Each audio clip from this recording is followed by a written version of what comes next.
Hey guys, welcome back to my shop. The forging portion is about to begin when we turn these two chunks of steel that we've cut up into these delicate hummingbirds. Valentine's Day is coming up, and these have always been a popular item for the very, very delicate scrolls, which ladies like, and the fact that hummingbirds are just adorable. These ones are made in a Frederick's cross style, so they're made from one chunk of square bar, so it's a bit of a brain bender going on there as well. Gives it a very cool story. This is the first time I'm very excited, probably too excited. This is the first time that I'm opening something up available for pre-sale because Valentine's Day is approaching faster than any of us want to recall. So you can pre-order these now. I'm probably going to put like 20 on there, and I'll be making a batch here in the next few days. But I wanted to show you guys this one. So if you want one, grab one. That's probably all I'll say about that. I've spent about 2 days making tools to make sure that I can get set up to make these right. Because last year I made them, but it was like, man, I'm not going to be able to make these again because I just can't make money doing this. Which as a small business owner is something that I have to keep in mind, right? I can't just make things because it's fun. All the time. Some of the time, yes. Has to be fun and profitable. So what I did is I spent about 2 days making tooling that will make this specific product go faster. So feel free to purchase one on the pre-order to pay off my 2-day investment I spent in this. But next time I make tooling to develop a product, which is going to be happening a lot this year, I have lots of fun plans. I'm probably going to make 2 separate videos because I was going along making tools thinking, this is awesome, this is the most fun I've had in forever. So next time I'll probably film that as well and show you guys what goes into that. I'll talk a bit about these ones here. You can follow me over on Instagram. I posted like blow by blows every day as I continued making tools just because I thought it was awesome. So on Facebook or Instagram I post all that stuff on my stories all the time. So I'll show you a bit about the tooling that I made for this, and then I'll let you watch me use the rest of it. So the first one is, this is the work table that came with this saw. This is a vertical and horizontal metal cutting bandsaw. And this stuff is like paper thin and really floppy. And the screws that came with it are very, very, very short. The other downside was that because this slot comes out the front, whenever you're feeding a thin rod in, like so, when the teeth catch, it just sucks that edge down and rolls the steel in. So basically worthless.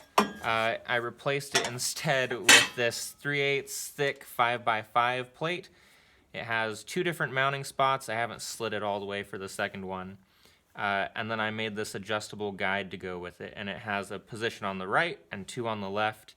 And so I can slide that back and forth because I wanted to be able to cut those long slits through the square bar without having to eyeball it, getting off center. I made this push stick that captures it 3 ways because last time my skin was raw for like a week. So anyhow, I'm very, very happy with that. It's super solid. I replaced the screws with these take an Allen key, so it's going to be better for taking in and out over time. And they're much longer, so they take up all of the thread depth that's available, so it's a lot more secure. So the other thing that I wanted to streamline was putting all these curves in here, which before I just did cold and by eye, and took forever. Took forever, and it was very tedious. So I made 2 different jigs. This is for the last little one before the teeny scrolls, which I'll still have to do by hand. I don't think I can make a scroll jig for scrolls that tiny. But the other one I made is my very first, totally hideous, but it works, 3-level bending jig. So this one is the tallest, and then each one gets a little bit shorter after that. So I can clamp my bar back here and then just apply heat and wrap it around each one. So I don't have to reposition it or take it to different tools until that last one. So I'm very happy with how that turned out.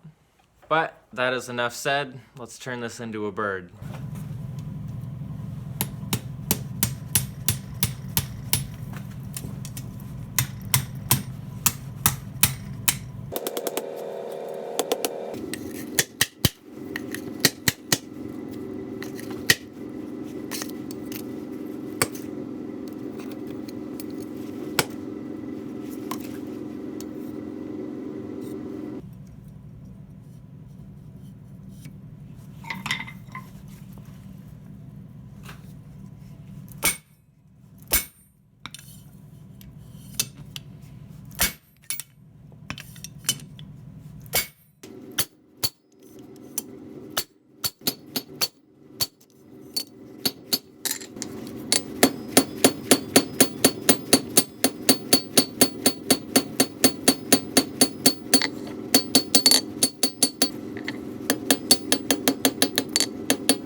we are just down to oiling this little guy. Mr. Lowen, this one is yours. I hope you enjoyed seeing how it was made. Don't forget, you can pre-order these on my site now. So huge thank you to everyone who does that and supports me in that way. Thank you to everyone else for watching and liking and subscribing, commenting. Pro tip, the only way to get inside all those tight spaces is to flood it with more than can fit on the surface and then blast it out with the air hose, just like that. Anyhow, thank you guys for watching. I hope you enjoyed, and I will see you in the next one.